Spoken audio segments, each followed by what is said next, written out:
नमस्कार दोस्तों, मेरा नाम सीमा शर्मा है और मैं आज हमारी हिंदी की पाठ्य पुस्तक आरोह भाग 2 के काव्य खंड की कविता पतंग कविता की व्याख्या और उसके प्रश्न उत्तर पे चर्चा करूंगी। आलोक धनवा जी का जन्म 1948 में बिहार के मुंगेर में हुआ था। आइए दोस्तों, अब कुछ कविता के बारे में जानते हैं। पाठ्य पुस्तक में ली गई कविता पतंग आलोक धनवा के एकमात्र संग्रह का हिस्सा है। यह एक लंबी कविता है जिसके तीसरे भाग को पाठ्यक्रम में शामिल किया गया है। दोस्तों, पतंग के बहाने इस कविता में बाल सुलभ इच्छाओं एवं उमंगों का सुंदर चित्रण किया गया है। बाल क्रियाकलापों एवं प्रकृति में आए परिवर्तन को अभिव्यक्त करने के लिए सुंदर बिंबों का उपयोग किया गया है। पतंगे बच्चों की उमंगों का रंग बिरंगा सपना है। आसमान में उड़ती हुई पतंग ऊंचाइयों की वे हदें है बालमन जिन्हें छूना चाहता है और उसके पार जाना चाहता है। कविता धीरे धीरे बिंबों की एक ऐसी नई दुनिया में ले जाती है जहां शरद ऋतु का चमकीला इशारा है, जहां तितलियों की रंगीन दुनिया है और दिशाओं के मृदंग बजाते हुए कुछ बच्चे हैं जो गिर गिर कर संभलते हैं और पृथ्वी का हर कोना खुद ब खुद उनके पास आ जाता है। वे हर बार नई नई पतंगों को सबसे ऊंचाई तक पहुंचाने का हौसला रखते हैं। तो दोस्तों, आइए शुरू करते हैं पतंग कविता की व्याख्या। सबसे तेज बौछारे गई, भादो गया सवेरा हुआ, खरगोश की आंखों जैसा लाल सवेरा। शरद आया पुलों को पार करते हुए, अपनी नई चमकीली साइकिल तेज चलाते हुए, घंटी बजाते हुए जोर जोर से। दोस्तों, इस कविता की व्याख्या भी हम 4 भाग में करेंगे: संदर्भ, प्रसंग, व्याख्या और विशेषता। तो आइए शुरू करते हैं। संदर्भ। प्रस्तुत काव्यांश हमारी पाठ्य पुस्तक आरोह भाग 2 में संकलित कवि आलोक धनवा की कविता संग्रह दुनिया रोज बनती है कि पतंग शीर्षक कविता से लिया गया है। प्रसंग। कवि वर्षा के बाद की शरतकालीन प्रकृति का वर्णन करते हुए पतंग उड़ाने वाले छोटे बच्चों की उमंग, आशा और साहस का सुंदर वर्णन करते हैं। व्याख्या। प्रस्तुत काव्यांश के माध्यम से कवि कहते हैं भादों का महीना जा चुका है, मतलब बहुत तेज बारिश का मौसम जा चुका है और अब शरद ऋतु आई है।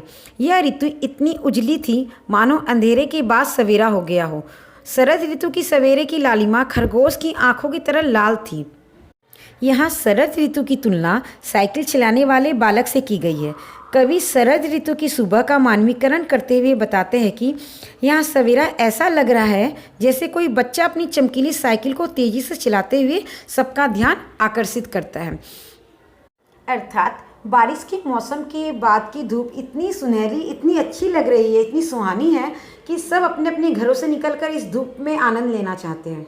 चमकीले इशारों से बुलाते हुए पतंग उड़ाने वाले बच्चों के झुंड को चमकीले इशारों से बुलाते हुए और आकाश को इतना मुलायम बनाते हुए कि पतंग ऊपर उठ सके। प्रसंग। प्रस्तुत काव्यांश के माध्यम से कवि ने प्रकृति के मनोरम दृश्य का वर्णन किया है। व्याख्या।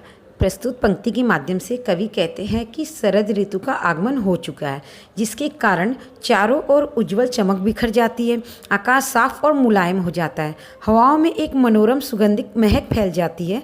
शरद ऋतु के आगमन से चारों ओर उत्साह एवं उमंग का वातावरण हो जाता है और साथ ही पतंगबाजी का माहौल भी बन जाता है, मानो पतंगे आसमान छूने के लिए इसी मौसम का इंतजार कर रही हो और बच्चे पतंगे लिए तैयार ही बैठे हो। दुनिया की सबसे हल्की और रंगीन चीज उड़ सके, दुनिया का सबसे पतला कागज उड़ सके, बांस की सबसे पतली कमानी उड़ सके कि शुरू हो सके सीटियों, किलकारियों और तितलियों की इतनी नाजुक दुनिया। प्रसंग। प्रस्तुत काव्यांश के माध्यम से कवि ने पतंग की विशेषताओं का वर्णन किया है। व्याख्या। प्रस्तुत काव्यांश के माध्यम से कवि कहते हैं कि पतंग दुनिया की सबसे हल्की, पतली, रंगीन चीज़ है और जो पतंग के बीचों बीच जो बांस की कमानी होती है वो भी बहुत ही पतली होती है। जब पतले कागज और पतली कमानी वाली पतंग आसमान में उड़ती है तो बच्चे तालियां और सीटियां बजाते हैं और ऐसा लगता है कि पूरा संसार ही बच्चों की तालियां, सीटियों और किलकारियों से गुंजित हो उठा हो। जन्म से ही वे अपने साथ लाते हैं कपास, पृथ्वी घूमती हुई आती है उनके बेचैन पैरों के पास। जब वे दौड़ते हैं बेसुध, छतों को भी नरम बनाते हुए, दिशाओं को भी मृदंग की तरह बजाते हुए, जब वे पेग भरते हुए चलते आते हैं डाल की तरह लचीले वेग से अक्सर। प्रसंग। इस काव्यांश में कवि बच्चों की कोमल एवं उल्लासित मन तथा उनके शरीर में व्याप्त ऊर्जा और उत्साह का वर्णन करते हैं। व्याख्या। प्रस्तुत काव्यांश के माध्यम से कवि कहते हैं बच्चे तो जन्म से ही कपास के समान कोमल भावनाएं और लचीला शरीर लिए होते हैं। इसके साथ ही बच्चों की शारीरिक सक्रियता भी देखते ही बनती है। उनके बेचैन पैरों को थमने रुकने की कोई सुधि नहीं रहती है। बच्चों का मन भी कपास के समान ही स्वच्छ निर्मल रहता है।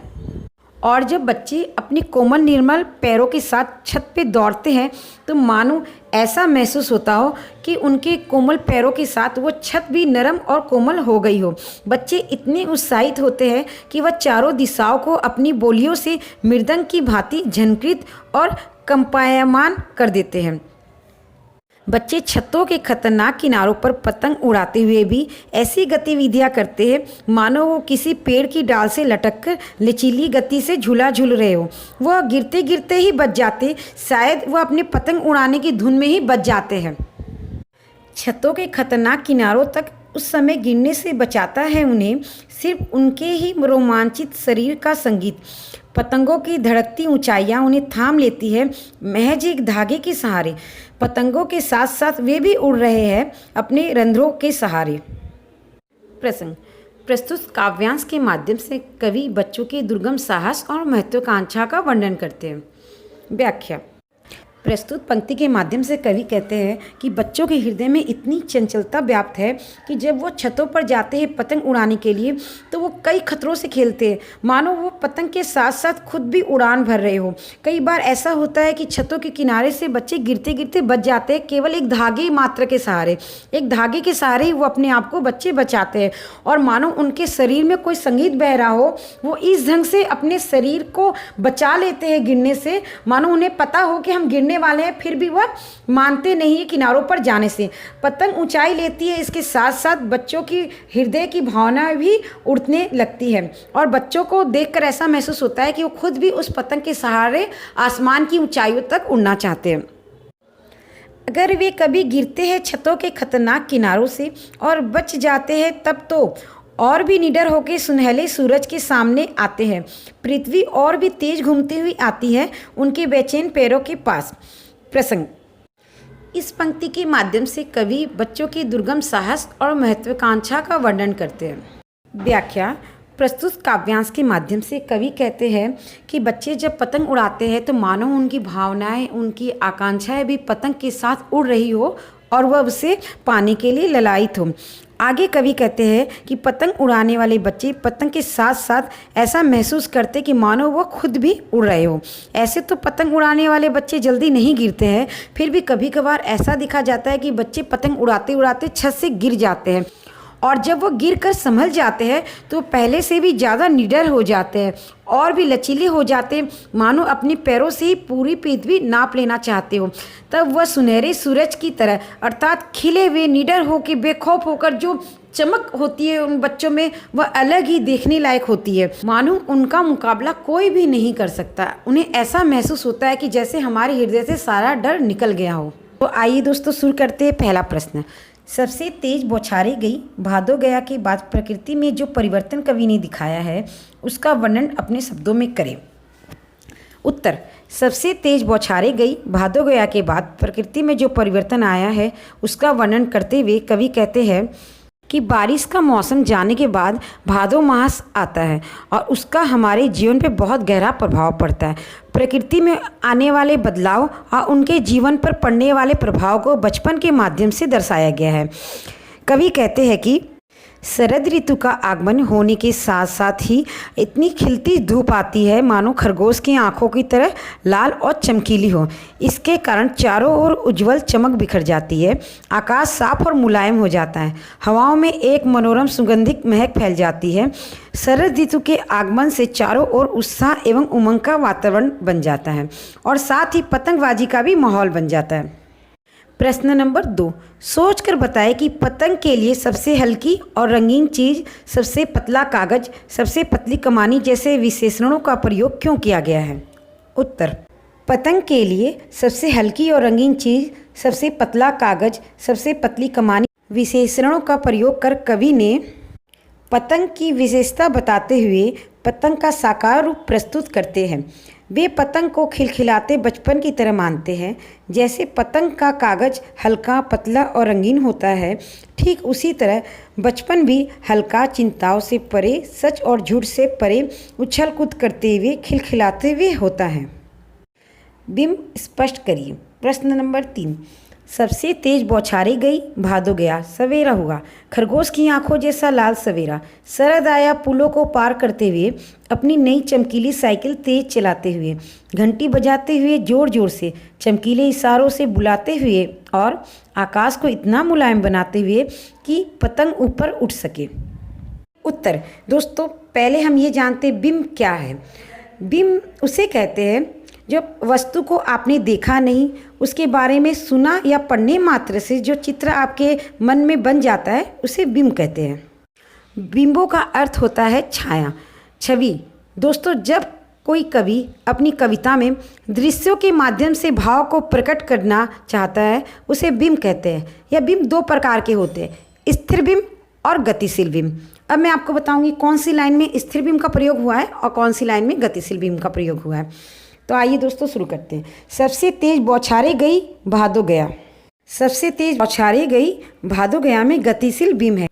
2 नंबर है सवेरा हुआ, दृश्य। सवेरा हुआ में स्थिर बिंब है, क्योंकि सवेरा हो चुका है, वो लगातार नहीं हो रहा है, इसीलिए इसमें स्थिर बिंब है। खरगोश की आंखों जैसा लाल सवेरा, खरगोश की आंखों जैसा लाल में स्थिर बिंब है, क्योंकि खरगोश की आंखें स्थिर है, इसीलिए। शरद आया पुलों को पार करते हुए, पुलों को पार करते हुए में गतिशील बिंब है, क्योंकि लगातार पार कर रहा है, एक बार में पार नहीं हो गया, इसीलिए इसमें गतिशील बिंब है। अपनी नई साइकिल तेज चलाते हुए, अपनी नई साइकिल तेज चलाते हुए में गतिशील बिंब है, साइकिल लगातार चल रही है, एक बार में नहीं चली है, इसलिए इसमें गतिशील बिंब का प्रयोग किया गया है। प्रश्न नंबर 4। जन्म से वे अपने साथ लाते हैं कपास। कपास के बारे में सोचे कि कपास से बच्चों का क्या संबंध बन सकता है। उत्तर। जन्म से ही वो साथ लाते हैं कपास। दोस्तों, कपास और बच्चों में बहुत गहरा संबंध है। कपास अर्थात रुई के समान। दोस्तों, जैसा कि हम जानते हैं कपास कोमल, हल्का, स्वच्छ होता है, ठीक उसी प्रकार कवि ने बच्चों को उसी प्रकार बताया है कि बच्चे भी कपास की भांति निर्मल, कोमल, निश्चल, चंचल, बच्चों में कपास की ही तरह होते हैं। तो बच्चों का हृदय भी कपास की तरह कोमल रहता है। दोस्तों, कवि आगे कहते हैं कि बच्चों के पैर कपास की तरह इतने कोमल होते हैं कि मानो वो पथरीली छत पे दौड़ रहे हो, चल रहे हो, तो वो छत भी कोमल हो गई हो, ऐसा प्रतीत होने लग जाती है। प्रश्न नंबर 5। पतंगों के साथ साथ वे भी उड़ रहे हैं, बच्चों का उड़ान से कैसा संबंध है। उत्तर। दोस्तों, हम जानते हैं कि जब बच्चे पतंग उड़ाते हैं तो उनका उत्साह 7वें आसमान पे रहता है। वह चहलकदमी करते हुए एक दिशा से दूसरी दिशा की ओर दौड़ते भागते रहते हैं। तो जब पतंग आसमान की ऊंचाइयों पर उड़ने लगती है तो उसे देख बच्चों का उत्साह भी बढ़ने लगता है। इस बढ़ते हुए उत्साह को कवि ने उड़ान के स्वरूप में दर्शाया है। प्रश्न नंबर 6। निम्नलिखित पंक्तियों को पढ़कर प्रश्नों का उत्तर दीजिए। क। छतों को भी नरम बनाते हुए, दिशाओं को मृदंग की तरह बजाते हुए। दिशाओं को मृदंग की तरह बजाने का क्या तात्पर्य है। दोस्तों, हम जानते हैं जब बच्चे पतंग उड़ाते हैं और इधर उधर दौड़ते हैं तो आवाज़ आती है पकड़ो पकड़ो पकड़ो, काटो काटो काटो करके इन चारों दिशाएं गुंजित हो जाती है। दिशाओं को मृदंग की तरह बजाते हुए का तात्पर्य है कि कोलाहलपूर्ण वातावरण की सृष्टि होना। पतंग काटने पकड़ने के लिए इधर उधर दौड़ते बच्चों की पदचापों से जो दिशाएं गुंजित हो जाती है, उनकी आवाज़ मृदंग की तरह प्रतीत होती है और ऐसे मालूम होता है मानो इतनी अच्छी गुंजन, इतना अच्छा मृदंग बज रहा हो कोई और पूरा वातावरण संगीतपूर्ण हो गया हो, ऐसा महसूस होने लग जाता है। प्रश्न। जब पतंग सामने हो तो छतों पर दौड़ते हुए क्या आपको छत कठोर लगती है। उत्तर। नहीं, जब पतंग सामने होती है तो बच्चे पतंग की धुन में छत की कठोरता को भूल जाते हैं और इधर उधर बेसुध होकर दौड़ते हैं, मानो उस समय छत भी कोमल बन गई हो। प्रश्न। अगर वे कभी गिरते हैं छतों के खतरनाक किनारों से और बच जाते हैं तब तो और भी निडर होकर सुनहले सूरज के सामने आते हैं। खतरनाक परिस्थितियों का सामना करने के बाद आप दुनिया की चुनौतियों के सामने स्वयं को कैसे महसूस करते हैं। उत्तर। दोस्तों, ऐसा देखा जाता है कि हमारे जीवन में आने वाली समस्याओं का जब हम थोड़ा बहुत सामना कर लेते हैं तो हमारे हृदय से उसका डर निकल जाता है। फिर हम बड़ी चुनौती के लिए तैयार हो जाते हैं सामना करने के लिए। हमें वो धीरे धीरे हमारे हृदय से चुनौतियों के लिए डर खत्म होता जाता है। ठीक उसी प्रकार जब बच्चे पतंग उड़ाते हैं और छत के किनारों पर खड़े रहते हैं, ऐसा महसूस होता है जैसे अब गिरे तब गिरे, पर अचानक से कोई गिर भी जाता है और बच जाता है। फिर जब वो पतंग उड़ाने आता है तो मानो ऐसा महसूस होता है कि उसके हृदय से वो गिरने का डर निकल चुका हो। वो बच्चा और भी निडर होकर पतंग उड़ाने लग जाता है। ठीक इसी तरह हमारे जीवन में हम जब कठिनाइयों का सामना कर लेते हैं तो वापस इतने निडर हो जाते हैं कि छोटी मोटी कठिनाई को तो हम कुछ समझते ही नहीं है। प्रश्न, आसमान में रंग बिरंगी पतंगों को देखकर आपके मन में कैसे ख्याल आते हैं, लिखिए। उत्तर, आसमान में रंग बिरंगी पतंगों को देखकर मेरे मन में ऐसे ख्याल आते हैं मानो हमें पंख लग गए हो और हम भी आसमान में दूर उड़ रहे हो और यूं लग रहा हो कि बस अब हम क्षितिज को भी छू लेंगे।